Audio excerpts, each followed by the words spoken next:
el día en que se celebra la resurrección de nuestro Señor Jesucristo. Pero quiero que meditemos y que entremos en la escena no tanto de su resurrección, sino de su arresto y de su crucifixión, para poder entender cuál es el precio que nuestro Señor Jesús pagó en esa obra de la salvación. En la serie que yo estoy desarrollando, ¿cómo se llama la serie? Enséñanos. Ahora, como le decían los discípulos a Jesús, ¿verdad? Estamos detenidos en la parte de la oración de Jesús que dice: santificado sea tu nombre. Estábamos reflexionando sobre los diversos beneficios que la obra de Jesús trae a la vida de aquellos que entregan sus corazones a Él. Ya, si os pregunto los beneficios y no lo sabéis decir, bueno, ya vais todos con un 10. No sé cómo es en vuestros países, un 20 o no sé sobre qué os califican, ¿verdad? ¿Os acordáis de algunos de los beneficios? Varios los habíamos visto ya. Esos beneficios que nuestro Señor Jesús trae a través de esa cruz. Vimos el primero, donde decíamos que el Señor perdona nuestros pecados y nos saca del dominio de las tinieblas. Y decíamos que tenemos autoridad en este momento, tenemos el poder para decir no a ese pecado del cual antes nos tenía completamente prisioneros. El segundo beneficio que vimos era que Dios derrama su propia presencia en nosotros. Increíblemente privilegiados, el Dios de los cielos morando en nuestros cuerpos a través de su Santo Espíritu, ¿verdad? El tercer beneficio, que fue el último que meditamos, es que Dios, ¿qué nos da? Sanación. Nos da sanidad. Nuestro Dios nos sana nuestras enfermedades físicas, emocionales. Nuestro Dios sana, ¿verdad? La sanidad era el tercero de los beneficios, y hay dos más que nos quedan por mirar.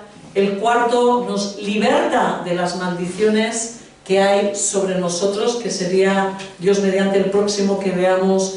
Y el quinto, que nos da poder sobre el temor a la muerte y el infierno.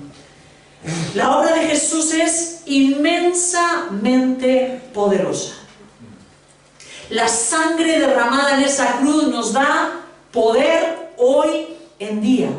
Y nosotros lo sabemos. ¿Cuántas veces cuando queremos sujetar también a ese enemigo de nuestras almas, apelamos a la sangre poderosa de nuestro Señor Jesús, ¿verdad?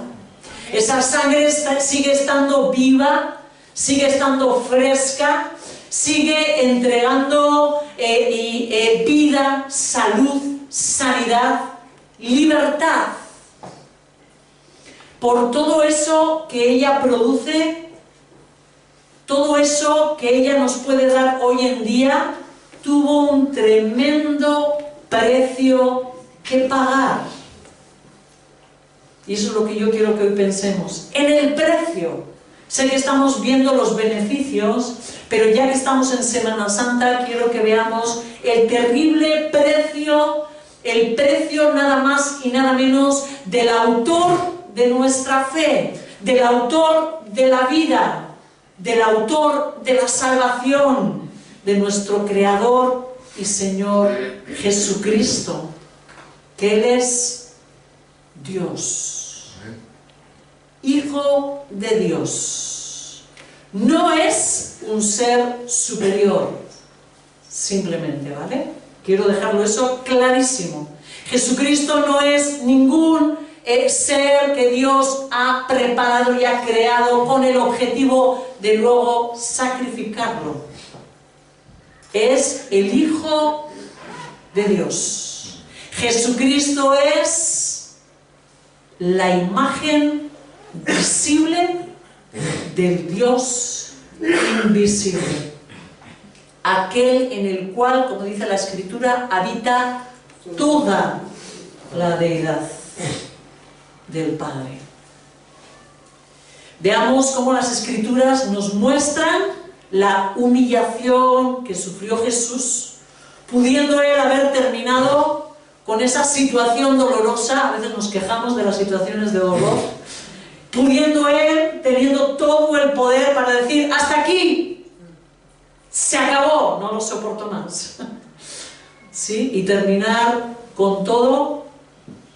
Vamos a ver cómo Él pasó ese momento, las respuestas de ese momento, por amor a ti, hasta el final. Y me quiero basar en el Evangelio de Lucas. Abrimos el Evangelio de Lucas en el capítulo 22. Vamos a ir haciendo una lectura, meditando, poniéndonos en situación. Quiero que entremos en la escena. Lucas capítulo 2, versículo 47. 22. ¿Qué he dicho? 22. No, 22. Perdón, 22.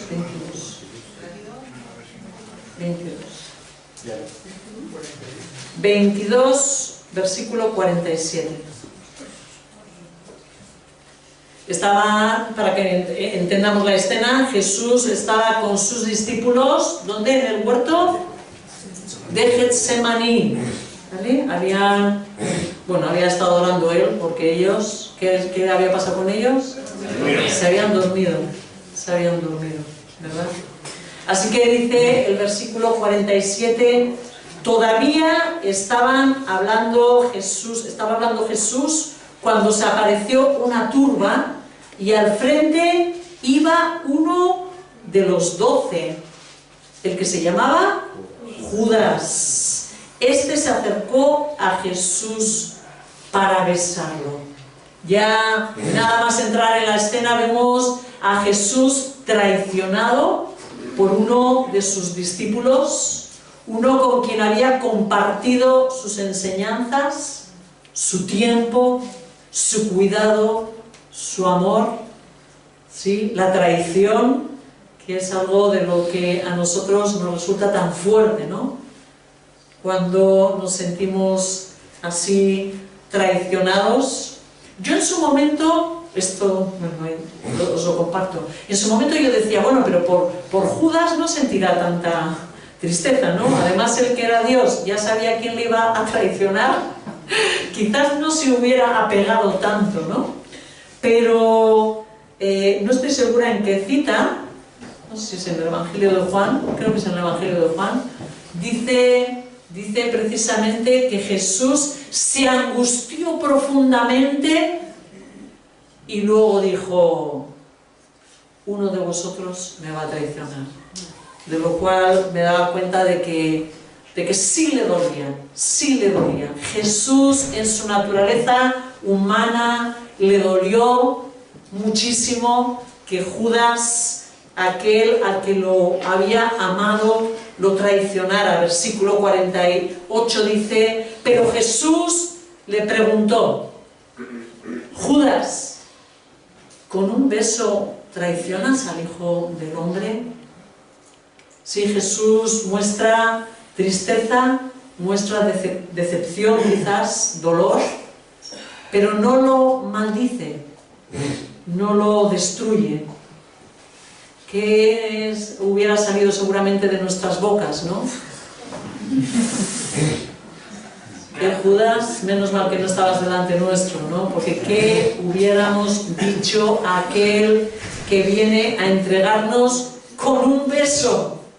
¿Verdad? Jesús se sostuvo, vemos aquí su capacidad, ¿verdad?, de dominio propio, de amor, de sostener, digamos, su yo. Dice el versículo 49, los discípulos que lo rodeaban, al darse cuenta de lo que pasaba, dijeron: Señor, atacamos con la espada, estos somos nosotros, ¿no?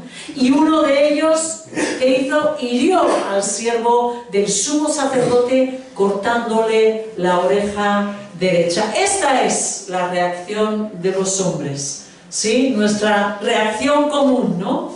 ¿Qué hacemos? Nos defendemos, ¿sí? Nos vemos que intimidados, ¡pa! Atacamos, ¿no? Tú vienes con piedras, espérate que voy a sacar yo el palo, ¿no? Para darte a ti. Los discípulos, tal cual como nosotros, así reaccionaron, ¿no? Rápido, con violencia, ¿no? Vamos, sobre todo Pedro, ¿no? Impetuoso, vamos a por ellos, ¿no?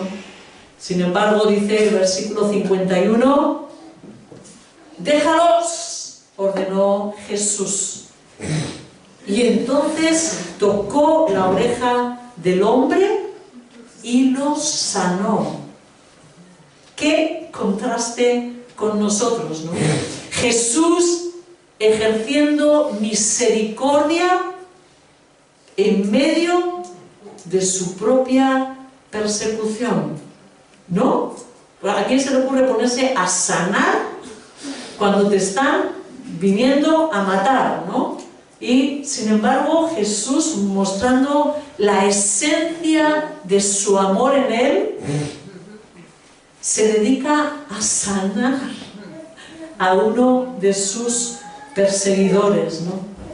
¿Qué lección? ¿Cuántas lecciones hay detrás aquí de aprender de Jesús? Versículo 52.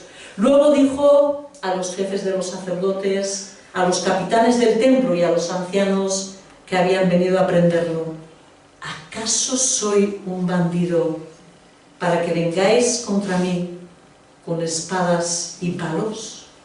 Todos los días estaba con vosotros en el templo y no os atrevisteis a ponerme las manos encima. Pero ya ha llegado vuestra hora, cuando reinan las tinieblas.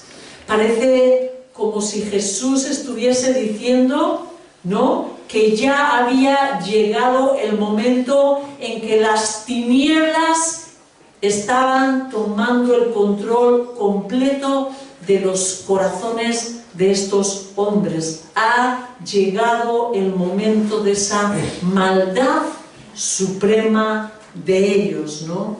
Reinan las tinieblas.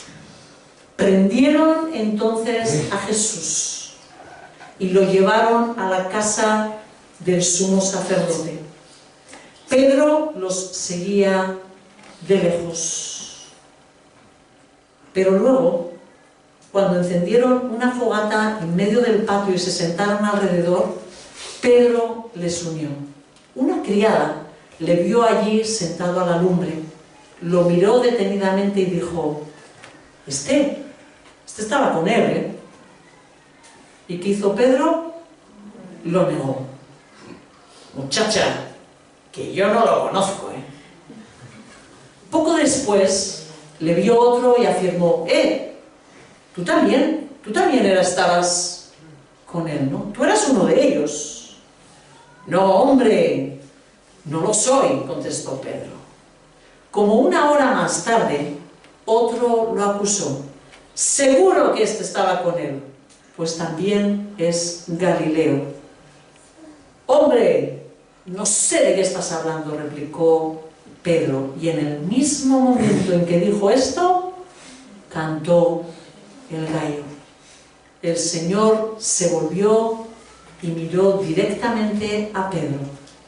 Entonces Pedro se acordó de lo que el Señor le había dicho: hoy mismo, antes de que el gallo cante, me negarás 3 veces. Y salió de allí y lloró amargamente. Jesús no solamente fue traicionado por las personas que estaban cerca de él, Jesús estaba siendo traicionado por uno de sus mejores amigos.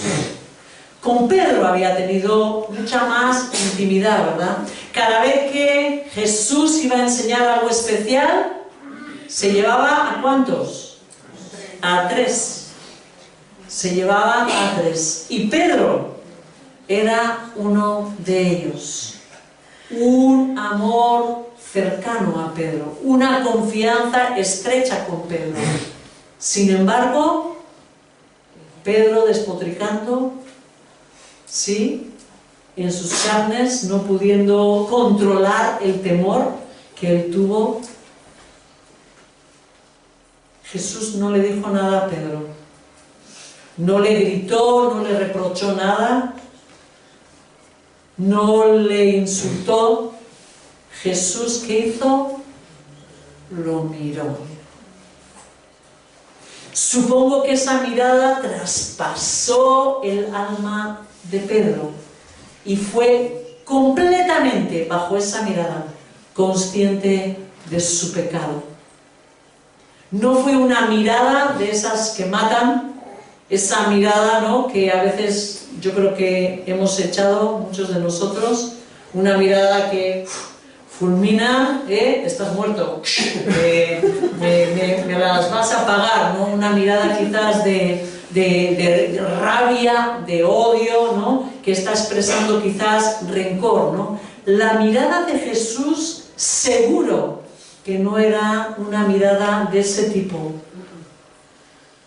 Pensaba yo, acordándome de la revelación en Apocalipsis, ¿podría ser la mirada con la que nos encontremos en el cielo cuando tengamos que dar cuentas delante de Jesús a nuestras acciones? ¿Os acordáis cómo Juan describe a Jesús en el Apocalipsis? ¿Sí? Que dice que ojos como llamas, sus ojos como llamas de fuego, ¿sí? Como si saliese fuego desde sus ojos.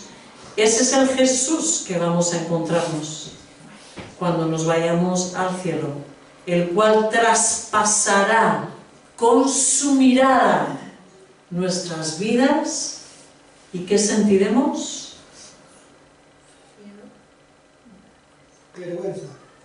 Seguramente, ¿verdad?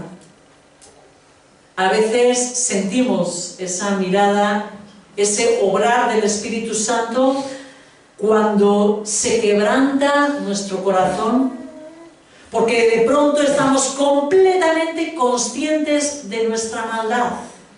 Yo no sé si tú conoces todavía a Jesús, pero cuando el Señor se acerca a tu vida, cuando el Señor ha decidido hacer las cuentas contigo, el Señor va a traspasarte con su mirada y vas a sentir que tu alma descubre la profundidad de su maldad. Y vas a empezar a sentir como Pedro, que su corazón se hace, que tu corazón se hace 1000 pedazos, y empezarás a llorar amargamente, diciendo: Jesús, perdona mis pecados, perdona mis pecados, sé que te he sido infiel. Cuando el Señor Jesús traspase con su mirada tu vista, tú que quizás estás queriendo conocerlo, tú que estás apenas dando pasos para acercarte a Él, y el Señor Jesús te mire, traspasará tu alma y tus pecados los sentirás que salen todos para afuera, en evidencia, pero no para tu destrucción, sino para salvarte, para salvación. El Señor así lo hizo con muchos de los que estamos aquí.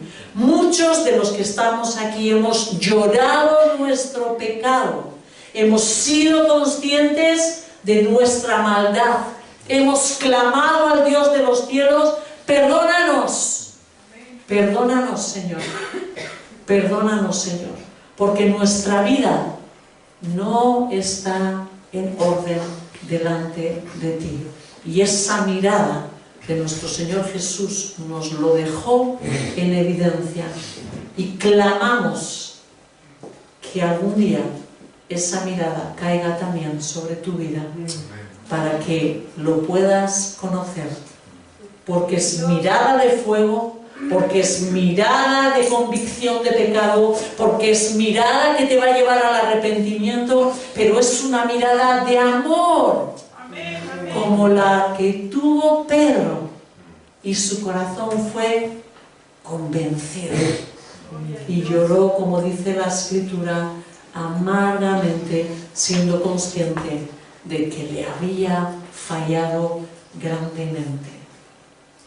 63 dice: los hombres que vigilaban a Jesús comenzaron a burlarse de él y a golpearlo. Le vendaron los ojos y le increpaban: adivina quién te pegó. Y le lanzaban muchos otros insultos. Burlas, golpes, insultos, todo lo que nosotros merecíamos. Nosotros merecemos que Dios se burle de nosotros por nuestra arrogancia. Eso es lo que merecemos. De que Dios nos golpee por nuestras malas acciones. De que Dios nos pueda insultar, entenderme bien, y llamarnos necios. ¿Quién os creéis que sois? Eso es lo que nosotros merecemos. Jesús lo recibió. Jesús lo recibió por amor a ti, por amor a mí. 66. Al amanecer se reunieron los ancianos del pueblo, tanto los jefes de los sacerdotes como los maestros de la ley, e hicieron comparecer a Jesús ante el consejo. Si eres el Cristo, dínoslo, le exigieron. Y Jesús les contestó: si os lo dijera, no me creeríais. Y si os hiciera preguntas, no me contestaríais. Esos hombres cuestionaban la identidad de Jesús. Si eres el Cristo, del mismo modo que el enemigo lo hace con nosotros. ¿Cuántas veces te has sentido cuestionada tu identidad en Cristo por ese enemigo? Si fueras hijo, hija de Dios, no te comportarías así. Si fueras hija de... Y toda esa identidad que nuestro Señor Jesucristo nos ha entregado por su gracia, se viene a cuestionar, ¿verdad?, por el enemigo. ¡Ay! ¿Será de verdad que eres? ¿No será que todavía no conoces? Jesús no discute con ellos para demostrar nada. Solo denuncia el terrible pecado de incredulidad de aquellos hombres. Y luego declara una verdad que evidencia la victoria que Jesús sabe que va a tener. Así es como deberíamos de actuar también nosotros. Cada vez que esa voz nos cuestione nuestra identidad en Cristo o haga algo así, declararemos, como hizo Jesús, la verdad de la palabra, confiados que vamos a tener la victoria, porque Dios mismo está de nuestra parte. Di alto y claro: sí, soy una hija de Dios, soy un hijo de Dios.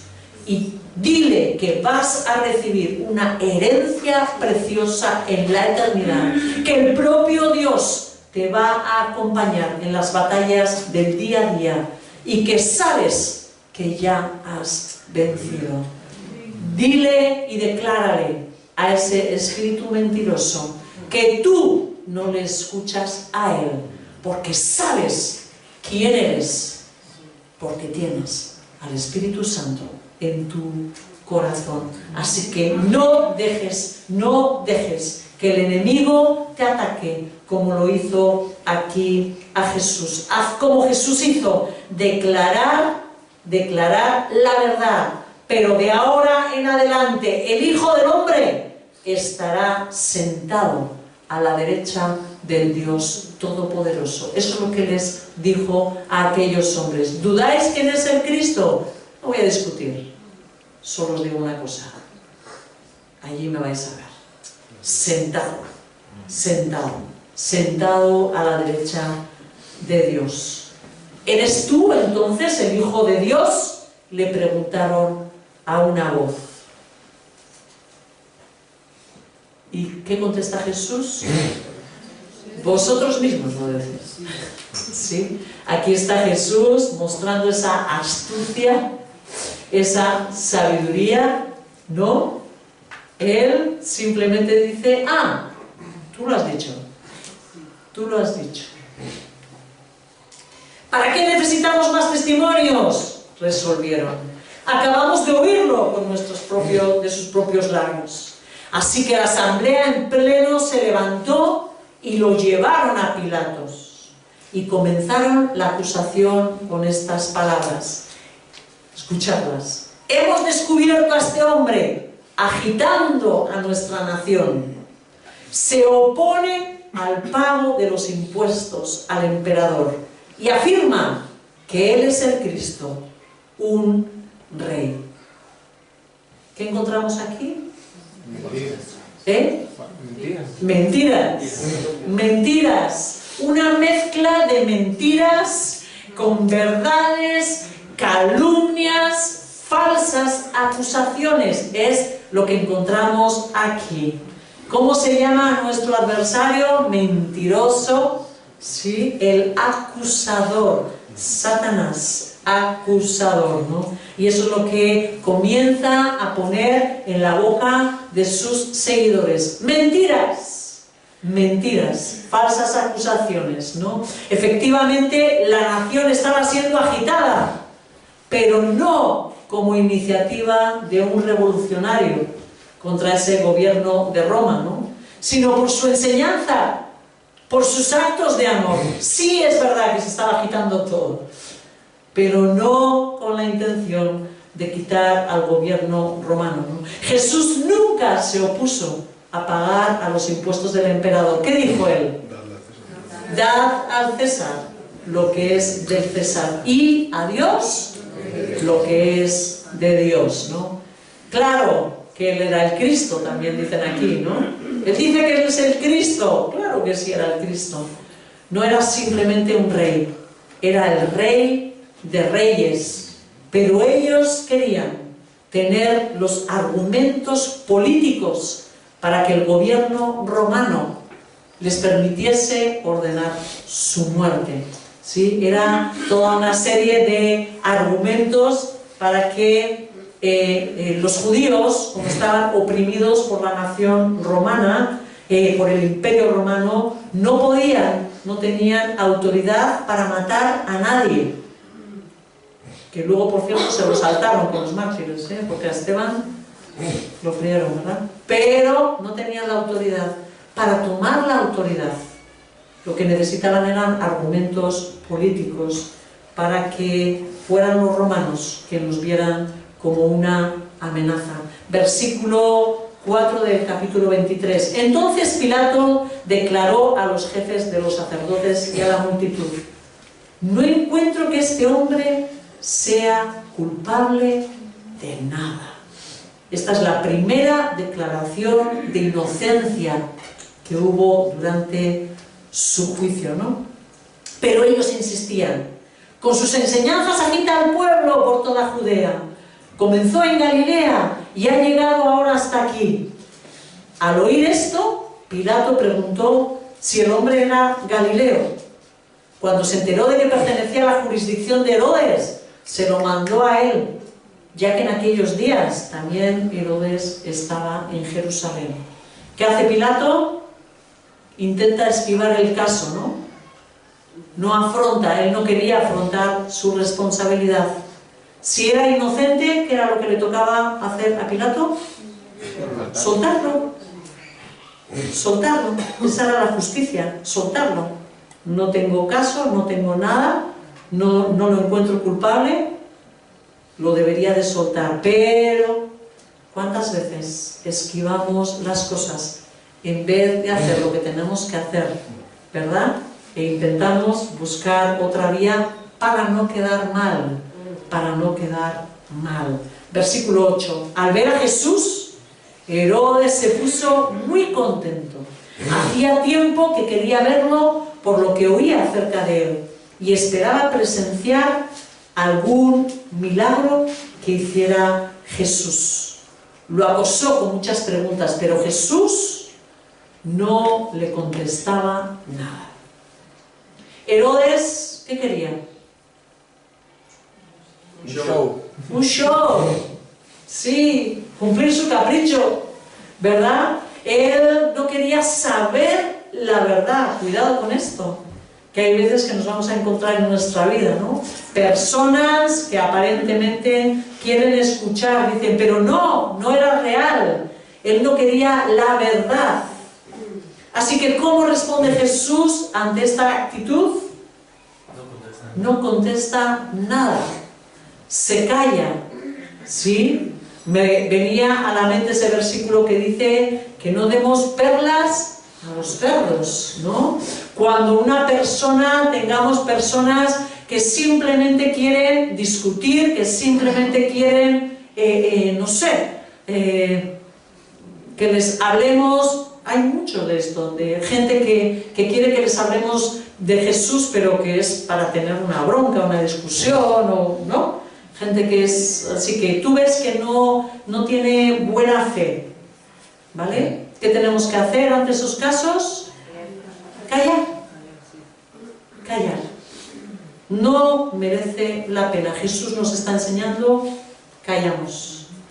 Callamos. No sigamos a esas personas con esas actitudes. Versículo sigue adelante. Allí estaban también los jefes de los sacerdotes y los maestros de la ley acusándolo con vehemencia. Entonces Herodes y sus soldados, con desprecio y burlas, le pusieron un manto lujoso y le mandaron que vuelva a Pilato. La reacción de Herodes y la de sus soldados fue de desprecio y de burla, tal como se comportaba la autoridad. Me llamó la atención. Tal como se comportaba la autoridad, se comportaron sus súbditos. Si Herodes hubiera tenido respeto por Jesús, ¿cómo se hubieran comportado sus soldados? Con respeto. Tal como se comportó la autoridad, así se comportaron también los soldados, ¿no? Anteriormente, dice, curioso, anteriormente Herodes y Pilatos no se llevaban bien, pero ese día se hicieron amigos. Causas comunes, ¿no? Causas comunes para el mal. Dios nos libre. Dios nos libre de estas amistades. Dios nos libre de estas amistades para hacer el mal, ¿verdad? Versículo 13.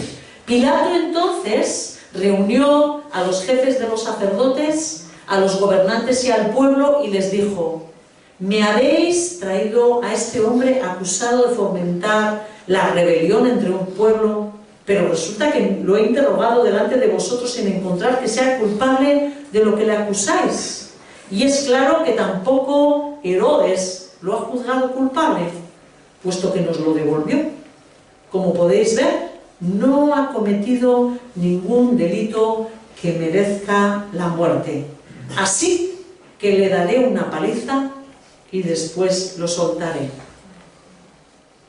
Pilato vuelve a exponer que no había culpa en Jesús. Una declaración de su inocencia, una vez más, ¿no? Era necesario que quedase claro su inocencia.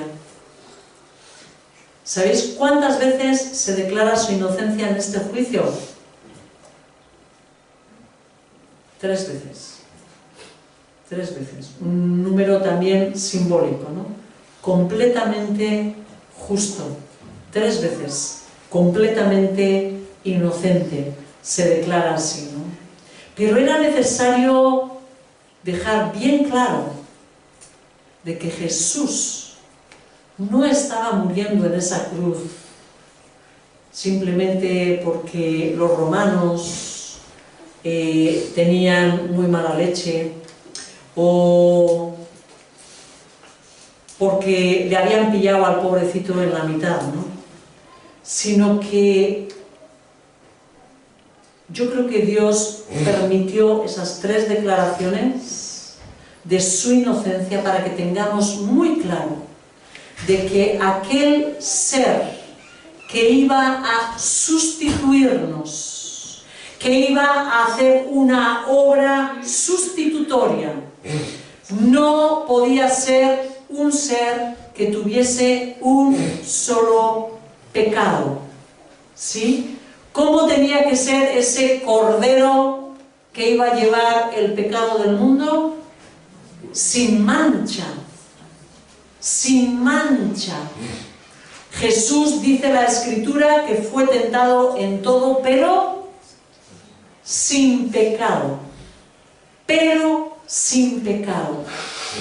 Para que Jesús pudiese realizar una obra sustitutoria por nosotros, Él necesitaba ser perfecto, no tener un solo pecado. Porque ¿qué hubiera ocurrido? Algunos intentan como humanizar a Jesús, que Jesús fue humano, ¿vale?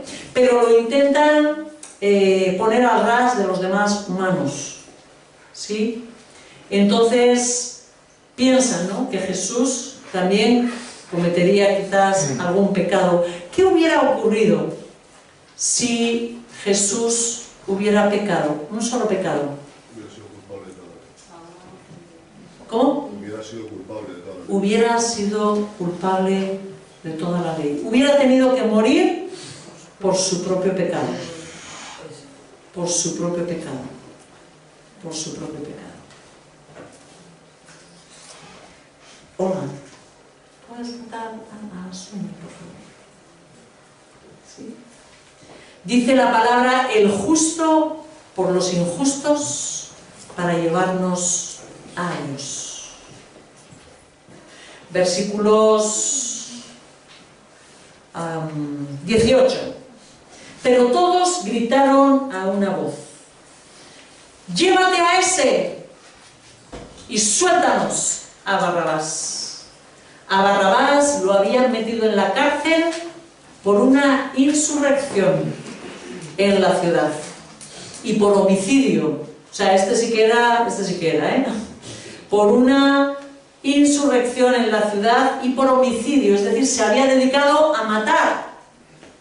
Pilato, como quería soltar a Jesús, apeló al pueblo otra vez, pero ellos se pusieron a gritar. ¿Qué gritaban? ¡Crucifícalo! ¡Crucifícalo! ¿Sabéis quiénes eran ese pueblo? Aquellos que habían recibido sanidad. Quizás incluso estaba el de la oreja, el que le acababan de poner la oreja otra vez, ¿verdad? Por tercera vez les habló.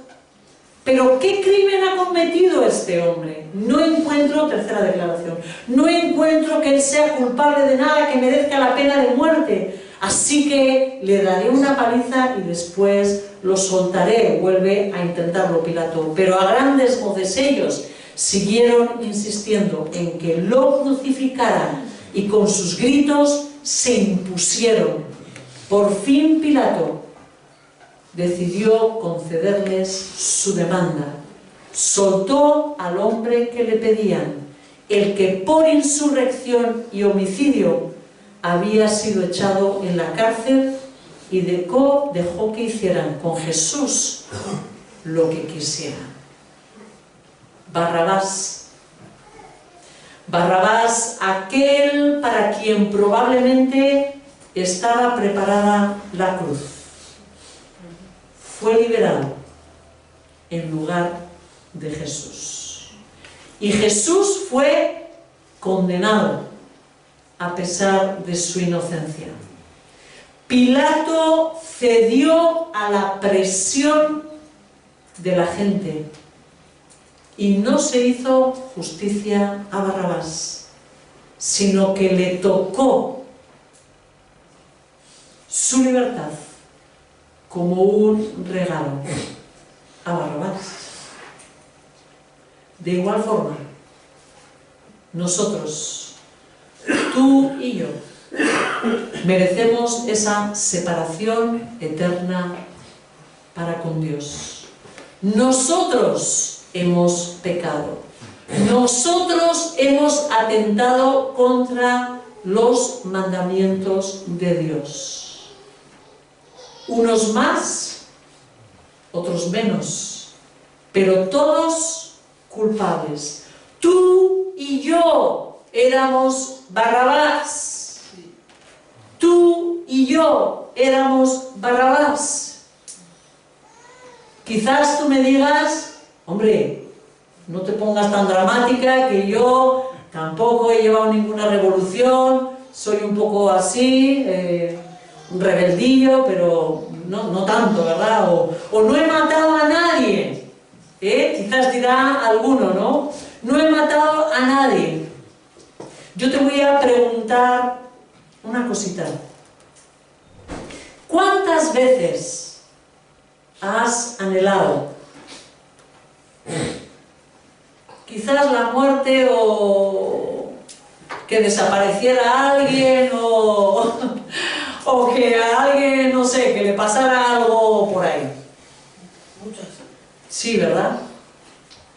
Muchas veces, ¿no? Nuestros corazones han expresado, nuestras almas han expresado anhelos que no eran buenos. ¿Sabéis qué dice Jesús? Que es con el anhelo de nuestro corazón ya hemos pecado. A tal punto es el juicio de Jesús. Lo vemos cuando Él les está enseñando a sus discípulos y le dice: si miráis a una mujer para codiciarla, ya habéis adulterado con ella, ¿verdad? Algunos dicen: no, vaya hombre, yo que pensaba que aunque sea me había guardado en eso y me han pillado. Pues sí, pues sí. La intención del corazón es suficiente para la condenación, para haber pecado en nuestro corazón. ¿Cuántas veces podríamos decir que hemos sido homicidas? Podríamos decir, Sí, hemos pecado muchas veces, muchas veces. Esa es la realidad de nuestros corazones. Todos, dice la Escritura, por cuanto todos pecaron. No te sientas mal como diciendo: uy, ¿esta qué acusación me está dando? Todos, dice la Escritura, ni uno solo quedó libre, ¿sí? Ni un solo justo, dice en Romanos, sino que todos hemos sido destituidos de la gloria de Dios, por cuanto todos pecaron, ¿no? Todos hemos caído en esa condenación. Ninguno de nosotros merecemos el cielo. Ninguno de nosotros lo merecemos. Versículo 26. Cuando se lo llevaban, echaron mano de un tal Simón de Cirene, que volvía del campo, y le cargaron la cruz para que la llevara detrás de Jesús.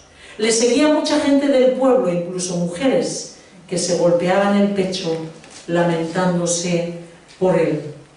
Jesús se volvió hacia ellas y les dijo: hijas de Jerusalén, no lloréis por mí, llorad más bien por vosotras y por vuestros hijos. Mirad, va a llegar el tiempo en que se dirá: dichosas las estériles, que nunca dieron a luz ni amamantaron. Entonces dirán a las montañas: caed sobre nosotros, y a las colinas: cubridnos. Porque si esto se hace cuando el árbol está verde, ¿qué no sucederá cuando esté seco? Hubo mujeres que tuvieron misericordia de Jesús. Hubo mujeres que lloraron y se lamentaron en las calles mirándolo a Jesús. Sabían que aquel hombre había hecho el bien en sus ciudades, habían hecho el bien a sus hijos, quizás a ellas mismas, ¿no? Pero Jesús no necesitaba de su lástima. La lástima no es suficiente, hermanos. El hecho de que veamos la cruz de Jesús y lloremos no es suficiente, hermanos. La lástima no es suficiente. Él sabía lo que hacía. Su padecimiento allí estaba siendo voluntario. Él puso su vida por él mismo, no fue forzado, no fue obligado. Determinación que ahora debería de ser la nuestra. Nosotros, aquellos que ya tenemos este regalo de Jesús, deberíamos de ser capaces ahora de sufrir por el bien de los otros. Quizás hago mención, ¿no?, a la predicación de Marcela cuando nos hablaba, a esa exhortación de saber sufrir por los demás, ¿no?, por el bien de otros, como hizo Jesús. No quería lástimas. Desde luego Jesús no sufría de autocompasión, No empezó a alegrarse y a regocijarse dentro de él porque veía a las mujeres que decían pobrecito, ¿verdad? No, Jesús no cayó en eso. Más bien, en su poder, ¿no?, Él asumió el dolor, ¿no?, en vez de huir del sufrimiento, argumentando que no es justo, ¿no?, que tengamos que sufrir por los demás. Él más bien hizo una declaración como profeta que Jesús es, y le advirtió a aquellas mujeres del juicio que iba a caer sobre Jerusalén, sobre todos los habitantes. ¿Cuándo cayó ese juicio?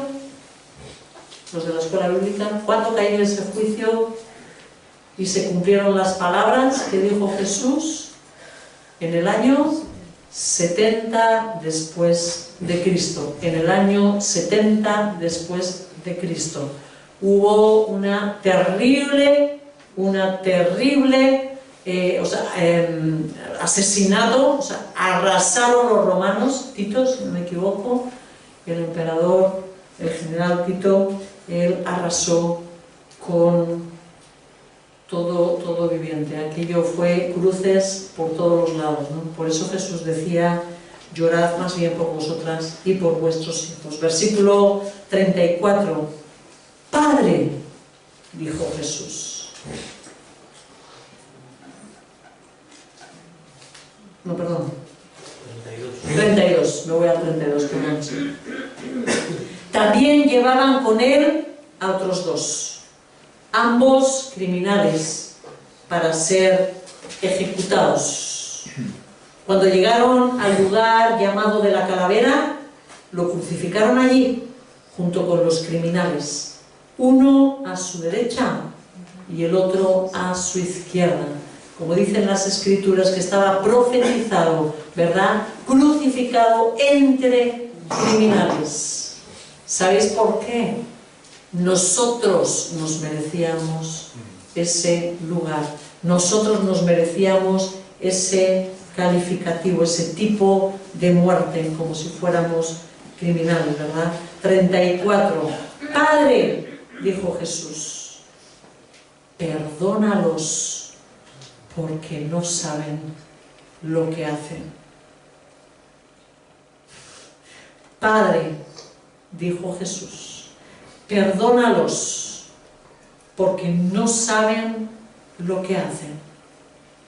Mientras tanto echaban suertes para repartirse entre sí la ropa de Jesús, ¿no? Impresionante declaración de Jesús en medio del dolor y de toda la razón para guardar rencor y odio a aquellas personas que lo estaban dañando. ¿Tendría motivos Jesús?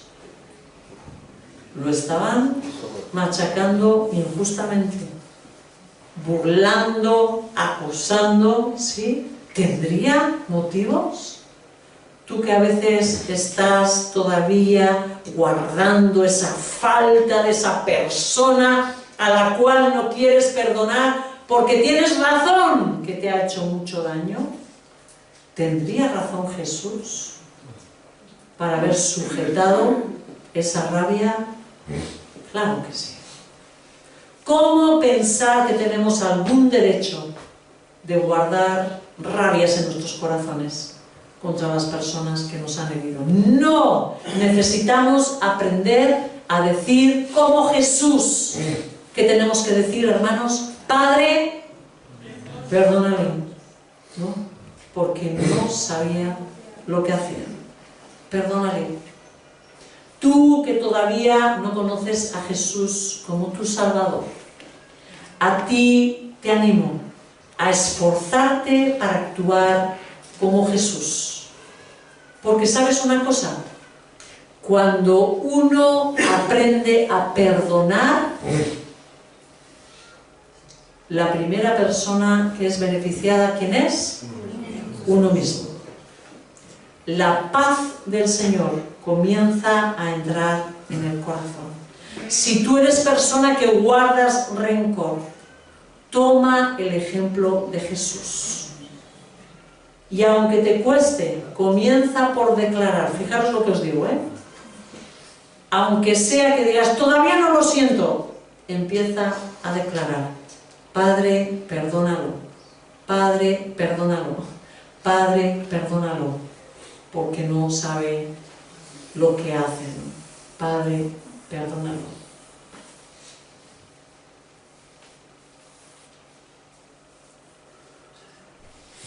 Tú que ya eres hijo de Dios, te exhorto a ser como tu Señor, perdonador. Solo así demostraremos que Jesús está en nuestros corazones. Versículo 35. La gente, por su parte, se quedó allí observando y aun los gobernantes estaban burlándose de él. Salvó a otros, decían, que se salve a sí mismo, si es el Cristo de Dios, el escogido. También los soldados se acercaron para burlarse de él. Le ofrecieron vinagre y le dijeron: si eres el rey de los judíos, sálvate a ti mismo, ¿no? Vemos a gente de todos los niveles participando de la misma burla, ¿no? ¿Qué estaban haciendo? Como hemos dicho antes, cuestionando su identidad, ¿no? Si eres el Cristo, sálvate a ti mismo, ¿no? De todos los niveles. Vemos gobernantes, vemos la gente del pueblo, vemos los soldados, la misma burla en todos. Versículo 38. Resulta que había sobre él un letrero que decía: este es el rey de los judíos. Dios permitió que quedara reflejada la verdad en medio de toda esa escena, a pesar de la oposición de los dirigentes, porque ellos no querían que se colocase ese cartel. En otro de los evangelios nos dice, ¿no? Que dicen, y ese cartel, como que quítalo. Dice, bueno, lo que está escrito, escrito está. Así que ahí quedó ese cartel como un reflejo de la verdad. Dios lo guardó, ¿no? Para que quedase ahí. Uno de los criminales allí colgados empezó a insultarlo. ¿No eres tú el Cristo? Otro, ¿verdad? Otro. Sálvate a ti mismo. Ya hemos dicho que todos los niveles, pero que todos los niveles, hasta el de abajo, ¿no? Sálvate a ti mismo y a nosotros. Pero el otro criminal lo reprendió. Ni siquiera temor de Dios tienes, aunque sufres la misma condena. En nuestro caso, el castigo es justo, pues sufrimos lo que merecen nuestros delitos. Este, en cambio, no ha hecho nada malo. Luego dijo: Jesús, acuérdate de mí cuando vengas en tu reino. Te aseguro que hoy estarás conmigo en el paraíso, le contestó Jesús, ¿no? Vemos el arrepentimiento de uno de los criminales, porque la salvación que Jesús ganó no tiene límites, no tiene límites. No hay pecado que no pueda ser perdonado. El único pecado que Jesús no perdona es la incredulidad. La incredulidad. Toda maldad fue ya pagada por Jesús en la cruz. Mientras tengas vida, no es demasiado tarde. Si el Señor Jesús te está hablando en esta mañana, si estás abriendo tus ojos para contemplar su gloria en esa cruz, su esfuerzo, su derramamiento de su propia vida, de su propia sangre por ti, y sabes, porque el Señor te está diciendo que lo hizo por amor a ti, yo te digo que no hay pecado que Jesús no pueda perdonarte. Amén. Aunque haya veces que sientas que quizás no puedes acercarte o no te atreves a acercarte a Él por ello, ¿no?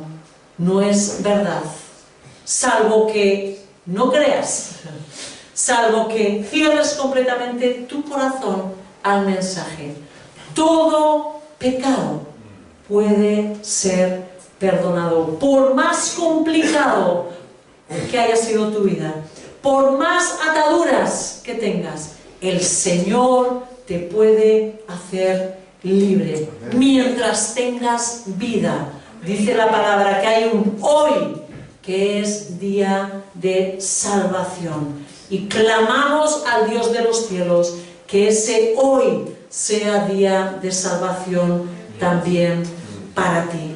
Versículo 44: desde el mediodía y hasta la media tarde, toda la tierra quedó sumida en la oscuridad, pues el sol se ocultó y la cortina del santuario del templo se rasgó en dos. Momento en que Jesús estaba sufriendo el rechazo de su propio Padre. Ahí Jesús estaba sintiendo lo que es el infierno. ¿Qué es el infierno? La separación de Dios. Que Dios no te mire con su mirada de amor. Fue tiempo de tinieblas, donde las tinieblas en todo su poder reinaron sobre la tierra. 3 largas y agonizantes horas que terminaron en una maravillosa victoria. El velo del templo se rompió. La entrada al lugar santísimo, a la propia presencia de Dios, quedó abierta para ti a través de Jesucristo, de su cuerpo desgarrado. Hoy tú puedes entrar con confianza, dice la Escritura, a ese lugar privilegiado a través de un único camino que se llama Jesucristo. Un único camino, Jesucristo. Entonces Jesús exclamó con fuerza: Padre, en tus manos encomiendo mi espíritu. Y al decir esto, expiró. Jesús entregó su espíritu al Padre y el Padre lo guardó. En ese momento Jesús murió. Él ya había entregado su vida, ¿no?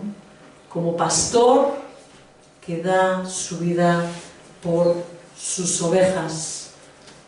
El centurión, a ver lo que había sucedido, alabó a Dios y dijo: verdaderamente este hombre era justo.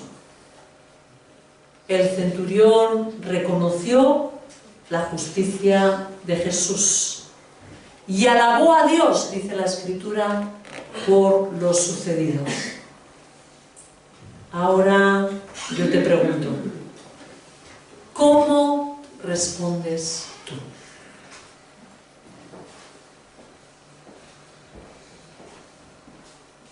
Vamos a cerrar nuestros ojos. Vamos a pedir al Señor que sea hablándonos a nuestro corazón. Si el Señor te está hablando a tu vida,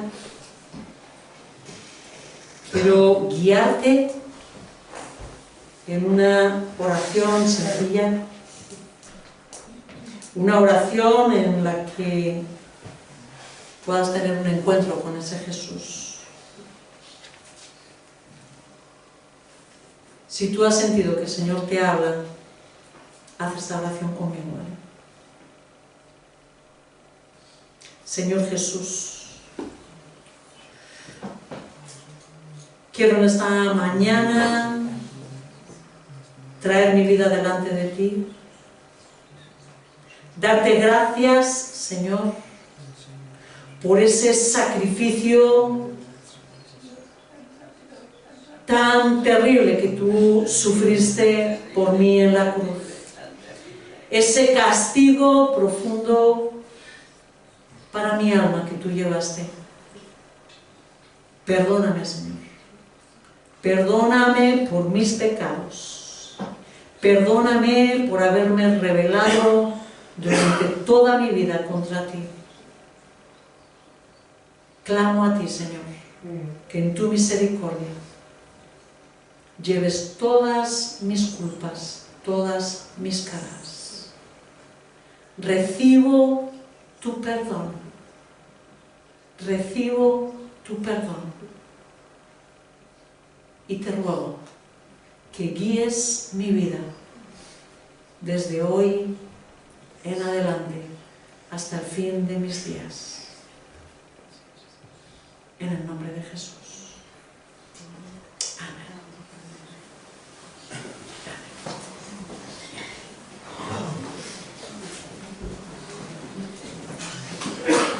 Y si tú has hecho esta oración, si no tienes Biblia, nos gustaría, ¿no?, que tuvieses esa palabra, que no te vayas de aquí sin esa palabra de Dios que pueda guiarte durante el resto de tus días también, ¿no? La verdad de nuestro Señor reflejada en esa palabra. Así que el Señor nos guarde, que el Señor nos guíe. Icía recogerá los nombres para la oración, pero si tú has hecho esta oración, por favor, te acercas. Piedras vivas escogiste habitar.